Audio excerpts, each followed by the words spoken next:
ఈ సినిమా కంటే ముందు ఎంఎస్ రాజు గారిని పెద్ద పెద్ద ప్రొడ్యూసర్లను కలిసి కథలు చెప్పారని ఏంటి అక్కడ ఎక్స్పీరియన్స్ ఏంటి, వాళ్ళ రియాక్షన్ ఏంటి? ఎంఎస్ రాజు గారికి ఒక కథ చెప్పానండి, పరచూరు గోపాలకృష్ణ గారు పంపించారు. ఆయన విని ఒక కథ బాగా నచ్చి, లవ్ స్టోరీ అది పంపించారు. ఎంఎస్ రాజు గారికి కూడా నచ్చింది ఆ కథ. సుమంత్ అశ్విన్ కోసం చెప్పాను అది, నచ్చింది. అప్పటికైనా చక్కెలిగింత లవర్స్ ఈ మూవీస్ చేస్తున్నాం అంటే వీటి తర్వాత ఇంకా వేరే ఏదన్నా చేద్దాము అంటే నువ్వు ముందు వచ్చి ఉంటే బాగుండేది, ఈ కథ చేసేవాడిని నేను, దీని తర్వాత వేరే ఏదైనా చేద్దాము, నువ్వు ఎప్పుడు ఏ కథ ఉన్నా సరే నువ్వు నా దగ్గర రావచ్చు, మన ఇద్దరం కలిసి సినిమా చేద్దామనేసి హామీ ఇచ్చారు అప్పుడు ఆయన. అంటే ఆ కథ ఓకే అవ్వలేదు అప్పుడు, కథ నచ్చింది, కాకపోతే ఇంకేదైనా చేద్దాం అనేసి ఆయన ఫీల్. నెక్స్ట్ టైం మళ్ళీ అప్రోచ్ అవుతున్నారా? అంటే డెఫినెట్గా చేస్తామండి.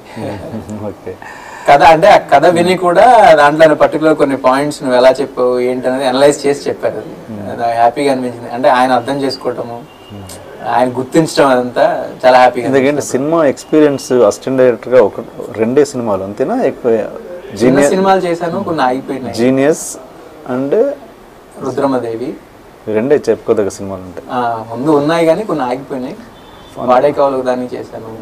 ఓకే, ఇంకా కొన్ని పేర్లు చెప్పలేము. మేజర్ అయితే ఇది. పెద్ద సినిమాలు చెప్పుకోదగ్గ సినిమాలు అంటే జీనియస్, రుద్రమదేవి. ఈ సినిమాకి కథ మాటలు కూడా మీరే కదా? అంటే ఒకటి చెప్పండి, అంటే అసలు కథ, స్క్రీన్ ప్లే, డైలాగ్స్ ఇలా డెవలప్ చేసే ప్రాసెస్ ఎలా ఉంటుంది? అసలు ఒక కథ ఎలా పుట్టుద్ది, ఎలా స్క్రీన్ ప్లే చేసుకోవాలి, ఎలా దానికి డైలాగ్స్ రాసుకోవాలి? కొత్త వాళ్ళకి ఏదన్నా చిన్న సజెషన్స్. కొత్త వాళ్ళకి సజెషన్ ఇచ్చేంత సజెషన్ అనుకున్న అనుభవం అంటే ఎలా అసలు చాలా మందికి కథ ఎలా చేసుకోవాలో తెలియదు, స్క్రీన్ ప్లే ఎలా చేసుకోవాలో తెలియదు. స్క్రీన్ ప్లే అంటే ఏంటి అంటారు, ఎలా దాన్ని ఒక రూపుదిద్దుకోవడం చేసుకోవడం ఎలా? ఫస్ట్ ఏదైనా స్క్రిప్ట్ పాయింట్ నుంచే మొదలవుతుంది. చిన్న థాటే కథ అవ్వాలి. ఆ చిన్న థాట్ అనేది స్ట్రాంగ్ గా ఉంటే మొత్తం ఆటోమేటిక్గా అదే తీసుకొస్తుంది. సో దాంట్లో ఏంటంటే కథ చేసే ప్రాసెస్ అంటే చాలా మంది స్క్రీన్ ప్లే అనగానే సీన్ తర్వాత సీను ఇదే అన్న ఫీల్లో ఉంటారు. అది క్లియర్ గా తెలిసిన వాళ్ళకే ప్రాపర్ స్క్రీన్ ప్లే అనేది ఏంటనేది అర్థమవుతుంది. క్లియర్ గా అంటే ఎలా అంటే మనం ఆడే ప్రతి డైలాగు, వచ్చే ప్రతి షాట్ కూడా part of the screen play అనేది. ఒక సీన్ టు సీన్ ట్రాన్సిషన్ కానీ ఎలా వెళ్తుంది, ప్రతిదీ కీన్ గా చేస్తేనే స్క్రీన్ ప్లే పర్ఫెక్ట్ గా ఉంటుంది. అంటే screen play is nothing but kidnapping the audience brain. అదే నమ్ముతాను నేను. అంటే ఈ డైలాగ్ తర్వాత ఈ డైలాగ్ పడితే ఓకేనా కాదా, ఈ డైలాగ్ ఈ షార్ట్ లో ఉంటే ఓకేనా కాదా, short division, everything comes under screen play. ఒక కథ స్క్రీన్ ప్లే డైలాగ్స్ ఎన్ని రోజులు చేయగలరు? ఒక మామూలుగా ఒక పాయింట్ దొరికాక అది ఎన్ని రోజులలో ఫినిష్? అంటే క్రియేటివ్ ఆస్పెక్ట్ వచ్చేసరికి టైం లిమిట్ అనేది చెప్పలేను.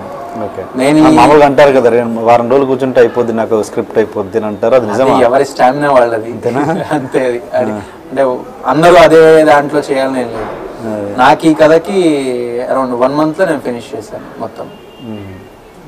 స్టోరీ స్క్రీన్ ప్లే అంతా 1 month లో ఫినిష్ అయిపోయింది. నేను అనుకున్న తర్వాత నా స్క్రిప్ట్ అసోసియేట్స్ 2 ఉన్నారు, అనిల్ అండ్ గోపి.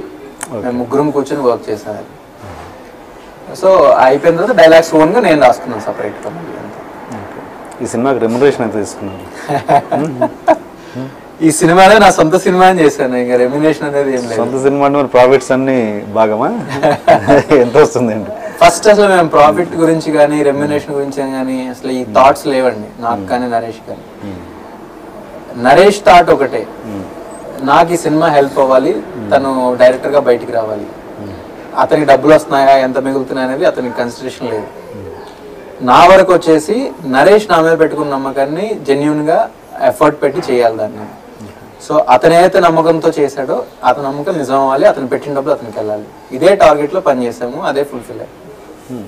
సినిమాకి రెమ్యునరేషన్ తీసుకోలేదు? నేను తీసుకోలేదు, అశ్విన్ తీసుకోలేదు. అలా కాదుగా మరి సినిమా ఈ పీరియడ్ అంతా సంపాదించట్లేదు, ఏదో ఉండాలిగా. ఇప్పుడు ఈ సక్సెస్ ఏమో రెమ్యునరేషన్ అన్నట్లు. ఇప్పుడు అంటే ఆకలితో ఉండి ఒకసారి బిర్యానీ పెడితే కష్టంగా ఆ రోజులు ఎలా గడిచాయి? సర్వేలు అవడానికి తీసుకునే వాళ్ళం, అంతేనా ఒక పర్టికులర్ రెమ్యునరేషన్ అని మంత్లీ అని తీసుకోవాలి కానీ ఇన్ని ల్యాక్స్ అని కానీ అలా మేము ఇద్దరం తీసుకోలేదు. ఇప్పుడు తీసుకుంటారు. ఇంట్రొడక్షన్ కొంచెం హెవీగా ప్లాన్ చేసాం. అసలు ఏంటి అన్యాయం, ఏంటి దౌర్జన్యం? 3 రోజుల నుంచి మోసం ఉన్నట్టున్నాయి ముఖాలు. ఎవర్రా మీరు? జూనియర్ ఆర్టిస్ట్ ఉన్నది కూడా లేదు కదా, ఎక్కడ పట్టాడు రా బాబు వీడిని? ఐ లవ్ పోతారే నాశనం అయిపోతారు. జిమ్మి అన్నారేమి? ఇదే సార్ జిమ్మి. అవులే ఆన్లేక అవుతున్నా నీకు. Hey, where are the couple? I want to shoot. ముందు కలర్ తెలియట్టుకుని మా కండిషన్ చూడరా కానీ. So please do subscribe to Loloke please. iDream 1 million subscribers ki reach అయ్యిందండి. Congrats to iDream Media on reaching 1 million subscribers. iDream Media on 1 million subscribers reach చేసినందుకు all the best and congratulations to you. Congrats iDream. Keep up the good work and continue to entertain.